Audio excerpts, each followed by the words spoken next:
Give me liberty or give me that. But in that case, I'd rather say, give me creativity or give me liberty. I'm Edison from Class 6, English Education. And today my topic is the pursuit of global me. During my holiday, I was told one of the most shocking and disturbing news that I've ever heard in my life. And it goes like this.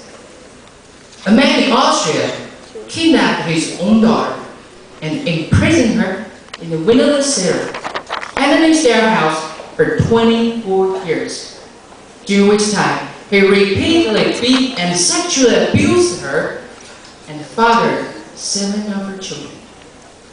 Meanwhile, his wife claimed to know nothing about it, and his neighbors had not even a clue. Why such a God-forbidden tragedy should happen? It was really bizarre to me. It's for 24 years. None of his neighbors had a single knowledge of it, and some of them even saw this man brought a lot of food into his cellar at 3 o'clock in the morning. No one intended to check out what it is for, or even suspect him. Later I was told that Austria is such a country where people are so indifferent to each other that even if they see someone committing a crime, as long as they're not involved, they don't even bother to call 911. Does that ring a bell, ladies and gentlemen? Well, it reminds me of our country. No, you may say, come on, Chinese people are so nice and friendly to each other. It's way much better than that. Okay, let me ask you something. How many of you like to willingly help a stranger who is in desperate situation? And how many of you dare to voluntarily interfere in a robbery or stealing on the street? And how many of you have the guts to say the right thing about others when there's something you say will jeopardize your life and career? They see the road to hell is paved with good intentions.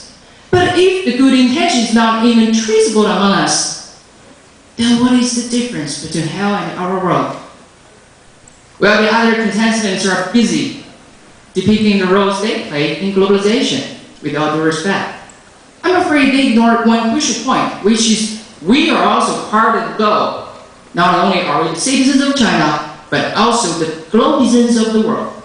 So I'd rather stick with the Chinese me and make the best out of it. As for the global me, well, it's still in the process of pursuit.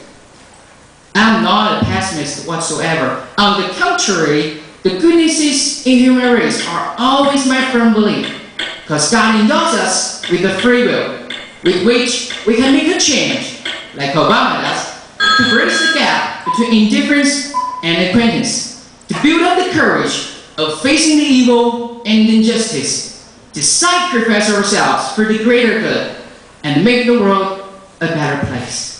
Be the change you want to see in the world. That's not only God's good hope, advocated by Gandhi or Schofield, but also hidden deeply in everybody's heart. And I believe that is what the global me and even the global you are all about. Thank you very much. Master. Hello. Yep. In that gruesome example you gave about the Austrian family, which is pretty horrible, one of the things that strikes me about globalization is that we learn a lot about things that we would never, know, and some things we really we don't want to know, but we find out anyway. So there's now a whole, we've lost a lot of privacy, it seems to me, through globalization, and that may be a good thing or a bad thing. How do you feel about how globalization has perhaps intruded more and more upon our private space? Good thing, bad thing, or how should we deal with it? Well, thank you for a question. So, may I ask you a question instead? What do you think globalization is? Yeah, it's so abstract. No one can give an accurate answer. But if I have to answer your question, well, I'm going to first introduce my conception of what globalization is. Firstly, globalization is generally considered to be a trend towards unity. And for example, economically speaking, the economies from each other countries are competing in one global market.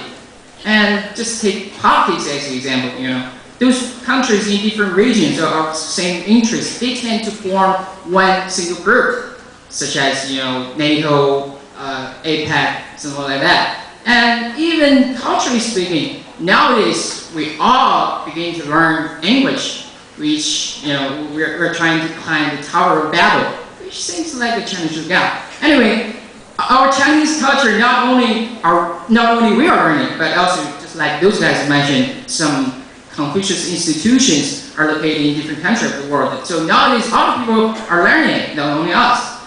And as for your question, once globalization is intruding one's privacy, I don't think it has anything to do with one's privacy.